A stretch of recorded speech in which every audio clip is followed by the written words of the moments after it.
వరంగల్ జిల్లా Narsampet Calvary Baptist church లో good Friday, Easter పండుగ డాక్టర్ రెవరెండ్ పైకి రూబెన్ గారి అధ్యక్షతనలో నిర్వహించారు. మాటల గురించి సంఘ విశ్వాసులతో బైబిల్లో ఉన్నటువంటి వాక్యాలను ధ్యానం చేసి ప్రార్థనలు చేశారు. మాట తండ్రి వీరేమి చేయిస్తున్నారో వీరు ఎరుగరు గనుక వీరిని క్షమించమని చెప్పను. నేడు నీవు నాతో కూడా పరదేశులలో ఉందు అని నిశ్చయంగా నీతో చెప్పుచున్నాను. మాట అమ్మ ఇదిగో నీ కుమారుడని తన తల్లితో చెప్పెను. మాటనా దేవా నన్ను ఎందుకు చేయి విడిచితివి? మాట నేడు దప్పికొనుచున్నాను. మాట సమాప్తమైంది. మాట తండ్రి నీ చేతికి నా ఆత్మను అప్పగించుకున్నాను అని భక్తులకు తెలియపరిచారు. ఈస్టర్ పునరుత్థాన పండుగ సందర్భంగా పాస్టర్ రూబెన్ గారు మాట్లాడుతూ మరణించి తిరిగి సమాధిలో నుండి లేచిన దేవాది దేవునికి వందనాలు తెలియజేశారు. ఈరోజు యేసు ప్రభువును యావత్ ప్రపంచం మొత్తం ఘనంగా పునరుద్ధానమును జరుపుకుంటున్నారు. ఆదివారం తెల్లవారుజామున సమాధిలో నుండి లేచి 7 దయ్యాలను వెళ్లగొట్టాడు. నేను సమాధిని గెలవడమే కాదు, సమాధుల నుండి మనలను కూడా లేపుతున్నాడు. ఈస్టర్ పండుగ ద్వారా అనేక మంది భక్తి శ్రద్ధలతో మంచి మార్గంలో నడవాలని తెలియపరిచారు. ప్రశాంతంగా పాట సందేశాలతో ఒకరికొకరు ఆప్యాయకంగా పలకరించుకున్నారు. అనంతరం చర్చిలోనే విందు భోజనం చేయడం చాలా సంతోషంగా భావించారు. ఈ కార్యక్రమంలో పాల్గొన్న ప్రెసిడెంట్, ట్రెజరర్, సంఘ కమిటీ వారు, స్త్రీల సమాజం వారు, విశ్వాసులు అధిక సంఖ్యలో పాల్గొని గుడ్ ఫ్రైడే, ఈస్టర్ పునరుత్థాన పండుగ శుభాకాంక్షలు తెలియజేశారు. నీలో ఉన్నటువంటి పరిశుద్ధాత్మ శక్తి ఏ శత్రువుని దగ్గర రాకుండా చేసేసి, నీ పరిశుద్ధాత్మ శక్తి, నీలో ఉన్నటువంటి శక్తి ఈ లోకమే కాదు, ఇక్కడి నుంచి పరలోకం తీసుకెళ్తుంది. అది పునరుద్ధానం నుండి మనకు ప్రారంభమైంది. సమాధి మీద రాయి దాన్ని తొలగించాలని దేవదూతలు అంటే సమాధి రాతను తీసుకొచ్చింది. ఆ సమాధి మీద ఉన్నటువంటి రాతు యేసు ప్రభు శిలువలో మరణించిన తర్వాత ఆరుమత యేసేపు నికోదేము వాళ్ళు కొంతమంది వచ్చి అక్కడ సమాధి చేసి పేద శీలేసేసి దానికి వాస్తవంగా రోమా ప్రభుత్వం వాళ్ళందరూ కలిసి, రోమా ప్రభుత్వంలో ఉన్నటువంటి సైన్యం అంతా ఇక్కడ ఉన్నది కాపుదల తెలుసా? యేసు ప్రభు సమాధి దగ్గర పెట్టినది కాపుదల. అంటే అక్కడ అంటే ఆయన లేస్తాడని చెప్పి ముందు చెప్పింది కాబట్టి లేస్తాడంటే ఎవరన్నా వచ్చి తీసుకొని పోతారని చెప్పండి. ఎవరన్నా వచ్చి తీసుకొని పోతే అంటే పేద సమాధి మీద రౌతును బోలేసి ఆ గొలుసుతో మొత్తం ముద్రేసింది సమాధి. పంట రైతును మొత్తం అంటే ఆ తొలిగిన రౌతును చెక్కించి ఆ రౌతు లోపల సమాధిలో యేసుప్రభుని పెట్టి ఆ మీద పెద్ద బండ సమాధి రాతిని తొలగించి పెట్టి సీలేస్తారు. రోమప్రభు సీలేస్తుంది. అప్పటికి వాళ్ళకి డౌట్ వస్తుంది, అయ్యా ఆయన లేస్తారని చెప్పిండు, మరి వాళ్ళు వచ్చి తీసుకుపోయి వాళ్ళు లేచినని చెప్తారని చెప్పండి. అట్లా పిల్లలకి కదా, అట్లయితే మీరే అందరు పోయి కావులు ఉండిపోండి, ఒకరు నిద్రపోకుండా కావులు ఉండిపోండి అని చెప్పంటాడు. వాస్తవంగా అందరూ ఆటలచ్చిన అక్కడ పోయి చూస్తే అక్కడ కావులని వాళ్ళందరూ చూస్తుండగానే యేసు ప్రభు ఆ దూతల ఆ రౌతు పక్కకు వెళ్ళి యేసు ప్రభు హల్లెలూయా క్రీస్తు దేవుని బిడ్డారా, దాన్ని తొలగించడానికి కాదంటే యేసు ప్రభు తను సమాధిలో పెడితే ఆయన తాను లేస్తాడు. లేవడని అంటలేదు. లేవడానికి గల కారణాలు ఉన్నాయి. అంటే ఈ తొలగించడానికి కొన్ని కారణాలు ఉన్నాయి. అక్కడ దేవదూతలు దాన్ని పక్కకు తీసేసి ఆయన లేచినప్పుడు కొన్ని ఆధారాల లోపల ఉన్నాయి. ఆరాధన అంటే మనం చూస్తున్నాం ఏంటంటే అది రూమాలు చుట్టినటువంటి ఆ రూమాలు అక్కడ ఉన్నట్టుగా బైబిల్లో మనం చూస్తున్నాం. దాని విషయంలో నేను వాక్యంలో తర్వాత మీకు జ్ఞాపకం చేస్తాను. ఎందుకంటే దేవుని యొక్క వాక్యం మనం చూసినట్లయితే ఆ యేసు క్రీస్తు రౌతును తొలగించడానికి గల కారణం ఏంటంటే ఆ సమాధిలో యేసు ప్రభు లేడు అని పంపించి 8 రోజుల మొత్తం ఆయన నూరుస్తాడు. ఇక్కడ ఉంటానంటే కూడా ఆయన ఉంచడు, మళ్ళీ ఆయన తీసుకుంటాడు. నువ్వు ఇక్కడ ఉంటానంటే ఉన్నాడు, నేను వస్తానంటే కూడా ఆయన రాలేదు. ఆయన ఎప్పుడు ఎంతకాలం ఉంచాలి అంతకాలం ఉంచాడు. ఆయనకి ఏంటంటే యేసు క్రీస్తు ఒక్కడికే ప్రాణం పెట్టే అధికారం, ప్రాణం తీసుకునే అధికారం. అందుకే దేవుడు ఏం చేసిందంటే ఈ లోకములో మనుషుడు మరణించి మట్టి నుండి దిగబడి కాబట్టి ఏం చేసింది, మన యొక్క శరీరం ఎక్కడ పోవాలి? మట్టికి. ప్రసంగి గ్రంథం ఉంటుంది అనుకోండి మాట. సరే మాట చెప్పి ముగిస్తాను. బైబిల్ మనం చూసినట్లయితే ప్రసంగి గ్రంథము మనం చూసిన 12వ అధ్యాయంలో ఏమంటాడు? ప్రసంగి గ్రంథం 12వ అధ్యాయం 7వ వచనంలో ఏమంటాడంటే, మన్నైనది వెనుకటి వలనే మరల భూమికి చేరును, ఆత్మ దాన్ని దయచేసిన దేవుని యొద్దకు అంటే యేసుక్రీస్తు ఈ లోకంలో మనం జీవించినంత కాలం జీవించిన తర్వాత మనము మట్టిలో భూమిలో పాతి పెట్టబడాలి. అంటే మట్టిలో నుండి తీసినాం కాబట్టి మనం మట్టికి మన దేవుడు సమర్పించినాం. ఆ మట్టిలో నుండి మనం బయటికి తీసుకోవాలంటే యేసు ప్రభు 2వ రాకడలో ఆయన కడపూరం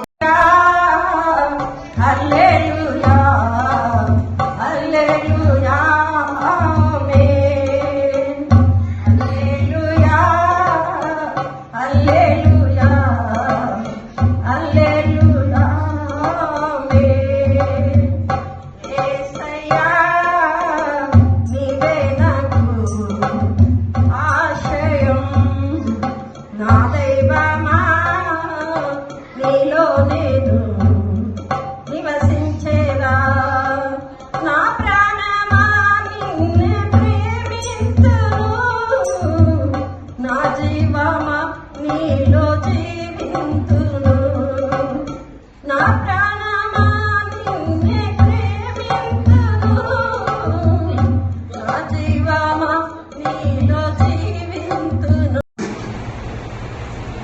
నీలో ఉన్నటువంటి పరిశుద్ధాత్మ శక్తి ఏ శత్రువుని దగ్గర రాకుండా చేసేసి, నీ పరిశుద్ధాత్మ శక్తి నీలో ఉన్నటువంటి శక్తి ఈ లోకమే కాదు, ఇక్కడి నుంచి పరలోకం తీసుకెళ్తుంది.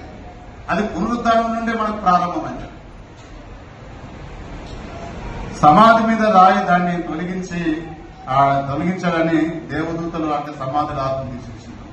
ఆ సమాధి మీద ఉన్నటువంటి రాతు యేసు ప్రభు శిలువలో మరణించిన తర్వాత 6 మంది ఏసేపు ఎక్కువదాము వాళ్ళు కొంతమంది వచ్చి అక్కడ సమాధి చేసి పెద్ద శీలేసేసి దానికి వాస్తవంగా రోమా ప్రభుత్వం వాళ్ళందరూ కలిసి రోమా ప్రభుత్వంలో ఉన్నటువంటి సైన్యం అంతా ఇక్కడ ఉన్నది కాపుదల తెలుసా? యేసు ప్రభు సమాధి దగ్గర పెట్టినది కాపుదల. అంటే అక్కడ అంటే ఆయన లేస్తాడని చెప్పి ముందు చెప్పింది కాబట్టి లేస్తాడంటే ఎవరన్నా వచ్చి తీసుకొని పోతారని చెప్పండి. ఎవరన్నా వచ్చి తీసుకొని పోతే అంటే పేద సమాధి మీద ఆ రౌతును బోలేసి ఆ గొలుసుతో మొత్తం ముద్రేసింది సమాధి. పంట రాయితను మొత్తం అంటే ఆ తొలగిన రౌతును చెక్కించి ఆ రౌతు లోపల సమాధిలో యేసుప్రభుని పెట్టి ఆ మీద పెద్ద బండ సమాధి రాతిని తొలగించినారు పెట్టి సీలేస్తారు రోమప్రభు సీలేస్తుంది. అప్పటికి వాళ్ళకి డౌట్ వస్తుంది, అయ్యా ఆయన లేస్తారని చెప్పిండు మరి వాళ్ళు వచ్చి తీసుకుపోయి ఆయన లేచినని చెప్తారని చెప్పండి. అట్లా పిల్లలు కదా, అట్లయితే మీరే అందరు పోయి కావులు ఉండిపోండి, ఒకరు నిద్రపోకుండా కావులు ఉండిపోండి అని చెప్పంటాడు. వాస్తవంగా అతను ఆటలేచ్చిన అక్కడ పోయి చూస్తే అక్కడ కావులని వాళ్ళందరూ చూస్తుండగానే యేసు ప్రభు ఆ దూతల ఆ రౌతు పక్కకు వెళ్ళి యేసు ప్రభు హల్లెలూయా క్రీస్తు దేవుని బిడ్డారా, దాన్ని తొలగించడానికి కాదంటే యేసు ప్రభు తను సమాధిలో పెడితే ఆయన తను లేస్తాడు. లేవడని అంటలేదు, లేవడానికి గల కారణాలు ఉన్నాయి. అంటే తొలగించడానికి కొన్ని కారణాలు ఉన్నాయి. అక్కడ దేవదూతలు దాన్ని పక్కకు తీసేసి ఆయన లేచినప్పుడు కొన్ని ఆధారాల లోపల ఉన్నాయి. ఆరాధన అంటే మనం చూస్తున్నాం ఏంటంటే అది రూమాలు చుట్టినటువంటి ఆ రూమాలు అక్కడ ఉన్నట్టుగా బైబిల్లో మనం చూస్తున్నాం. దాని విషయంలో నేను వాక్యంలో తర్వాత మీకు జ్ఞాపకం చేస్తాను. ఎందుకంటే దేవుని యొక్క వాక్యం మనం చూసినట్లయితే ఆ యేసు క్రీస్తు రౌతును తొలగించడానికి గల కారణం ఏంటంటే ఆ సమాధిలో యేసు ప్రభు లేడు అని ఎందుకు క్షమించున్నామా? క్షమించింది ఎందుకు? యేసు క్రీస్తును శిలువ మోసుకుని వెళుతున్నాం, అతను కొరడాతో కొడుతున్నాం. కొరడాతో కొట్టినటువంటి వారిని క్షమించండు, గడ్డం బట్టి గుంజినిటాడు ఏళ్ళ చేసినటువంటి వారిని క్షమించండు. తర్వాత ఉమ్ము వేసిండు, అతని మీద ఉమ్మేస్తే అది దాన్ని బట్టి కూడా అతన్ని క్షమించండు. తన అంగిని బట్టి ఏలి చేసి చిట్టులు వేసుకున్నారు, వారిని కూడా క్షమించండు. ఇంకేం చేసినామా? ఇంతేనని చెప్పిన మాట. కొరడాతో కొట్టినటువంటి వారిని, గేలి చేసినటువంటి వారిని, అవమానపరిచేటువంటి వారిని, దేవుడి కాలాలు దిగువ చెప్పండి ఏళ్ళు చేసినటువంటి వారిని, మేకులను దిగించి మేకులను కాళ్ళకు మేకులను కొట్టినటువంటి, చేతులు కొట్టినటువంటి వారు, వీరందరినీ క్షమిస్తున్నాడు. క్షమాపణలు ఎందుకు చూసినాం? మనమైతే ఇలాంటి చిన్న దెబ్బ తప్పితే నీ సంగతి చూస్తాగా చెప్పంటున్నాడు. కానీ వీళ్ళందరినీ తండ్రి వీరేం చేయించున్నారో మీరు ఎదురుగడిక వీరిని క్షమించమనేటువంటి మాటను బైబిల్లో మనం చూస్తున్నాం. క్రీస్తు దేవుని బిడ్డారా, 2వ మాటలో మనం చూసినట్లయితే సారాంశంలో ఏముండదంటే, నేను ఈ మాట చెప్పి ముగిస్తాను. దొంగ ఎంత మందిని చంపిండో, సినిమాలో ఉన్నటువంటి దొంగ ఎంతమంది ఎన్ని కుటుంబాలను ఏడిపించిండో తెలియదు. భూమి మీద ఉన్నప్పుడు దొంగ ఆ ఇద్దరి మధ్య బందిపోటు దొంగ మధ్యలో యేసుక్రీస్తు సెలవేసినప్పుడు అంటే ఆయన అన్ని ఎంత ఏడ్చింది మనం చూసినట్లయితే, అవన్నీ చూసినట్లయితే ఆయన ఒక ఆ చిన్న ప్రార్థన చేసిండు. ఏమని చేసిందంటే ఆ దొంగ ఏమన్నాడమ్మా, తండ్రి నీ రాజ్యంలోనికి వచ్చినప్పుడు అన్నారు కదా. అంటే ఆ చిన్న ప్రార్థన చేసినప్పుడు ఆ పాపాన్ని అంటే దేవుడి ప్రార్థన అంటే మనం చూసినట్ల ప్రార్థన చేస్తే పరలోకం ఉంటది. ప్రార్థనను అంటే ఆ పాపాన్ని కొనసాగితే నరకం ఉంటది. ప్రార్థన చేస్తే పరలోకం ఉంటది. మనం ఇంత క్రైస్తవులుగా ఉండి కూడా పాపం చేసి అబద్ధాలాడి మోసాలు చేసి అన్ని విధాలు చేసుకుంటా మనం ఉంటే మనకేముంటది, నరకం ఉంటది. మనం చూస్తున్నామంటే మనము దేవుని యొక్క వాక్యంలో మనం గమనించినట్లయితే ఈ పాపాన్ని ఎప్పుడైతే మనం అవాయిడ్ చేస్తామో పరిశుద్ధాత్మ దేవుడు పరలోకానికి తీసుకెళ్లేటువంటి అవకాశం ఉంది.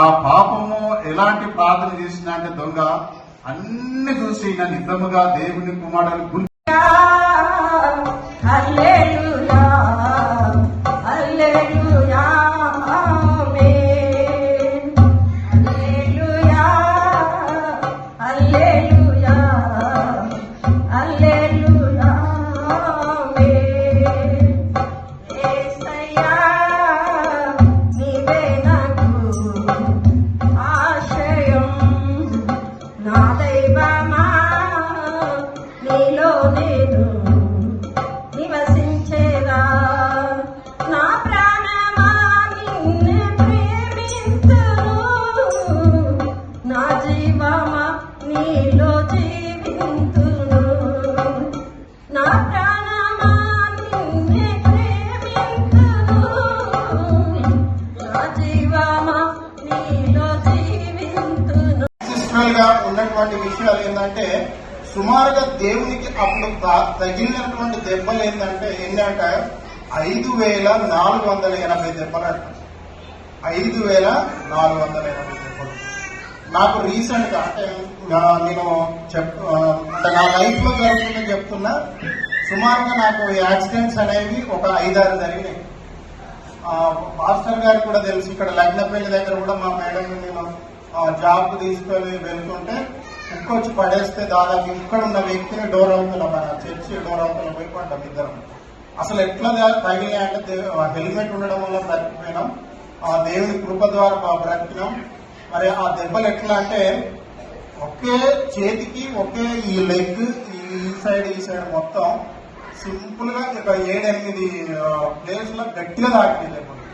మొన్న రీసెంట్ గా మార్చిలో 2026 మార్చిలో కూడా సేమ్ మా మేడం స్కూల్ కాడ డ్రాప్ చేసి వస్తుంది. ఎర్లీ మార్నింగ్ పొద్దున్న 7:30కి వచ్చి మళ్ళా కుక్క తగిలి పడేస్తే దాదాపు ఒక 5-6 దెబ్బలు తాకినాయి. అంటే నా శరీరంలో ఒక 5-6 దెబ్బలు తాకితేనే మనం కల్లడిల్లుతులేమే.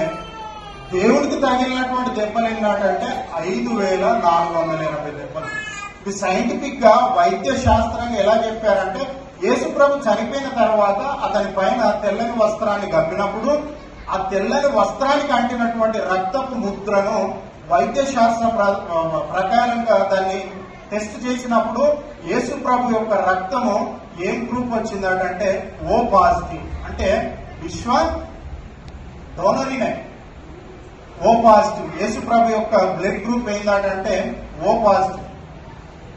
మరి ఆయనకు అక్కడ ఎన్ని దెబ్బలైతే తాకినాయో ఆ వస్త్రాన్ని కప్పినప్పుడు అన్ని దెబ్బలకు అన్ని చోట్ల ఆ క్లాత్ ఆ రక్తానికి మొత్తం కూడా అంటిపోయింది. అంటిపోయినప్పుడు వీళ్ళు తీస్తే 5,480 దెబ్బలట ఆ శరీరం మీద. ఆయన యొక్క రక్తపు ముద్రను టెస్ట్ చేసినప్పుడు వచ్చినటువంటి పంపించి ఎన్ని రోజులు మొత్తం ఆయన లోన్ ఇస్తాడు. ఇక్కడ ఉంటానంటే కూడా ఆయన ఉంచడం మళ్ళీ ఆయన పిలుచుకుంటారు. నువ్వు ఇక్కడ ఉంటానంటే ఉన్నాడు, నేను వస్తానంటే కూడా ఆయన రాని. ఆయన ఎప్పుడు ఎంతకాలం ఉంచాలి అంతకాలం ఉంచాడు. ఆయనకి ఏంటంటే యేసు క్రీస్తు ఒక్కడికి ప్రాణం పెట్టే అధికారం, ప్రాణం తీసుకునే అధికారం. అందుకే దేవుడు ఏం చేసిందంటే ఈ లోకములో మనుషుడు మరణించి మట్టి నుండి దిగబడిన బట్టి ఏం చేసింది, మన యొక్క శరీరం ఎక్కడ పోవాలి, మట్టికి ప్రసంగి గ్రంథం ఉంటుంది అనుకోండి మాట. సరే ఆ మాట చెప్పి ముగిస్తాను. బైబిల్ మనం చూసినట్లయితే ప్రసంగి గ్రంథము మనం చూసిన 12వ అధ్యాయంలో ఏమంటాడు? ప్రసంగి గ్రంథం 12వ అధ్యాయం 7వ వచనంలో ఏమంటాడంటే, మన్నైనది వెనుకటి వలనే మరల భూమికి చేరును, ఆత్మ దాన్ని దయచేసిన దేవుని యొద్దకు. అంటే యేసుక్రీస్తు ఈ లోకంలో మనం జీవించేంత కాలం జీవించిన తర్వాత మనము మట్టిలో భూమిలో పాతి పెట్టబడాలి. అంటే మట్టిలో నుండి తీసినాం కాబట్టి మనం మట్టికి మనం దేవుడు సమర్పిస్తున్నాం. ఆ మట్టిలో నుండి మనం బయటికి తీసుకురావాలంటే యేసు ప్రభు 2వ రాకడలో ఆయన కడబూర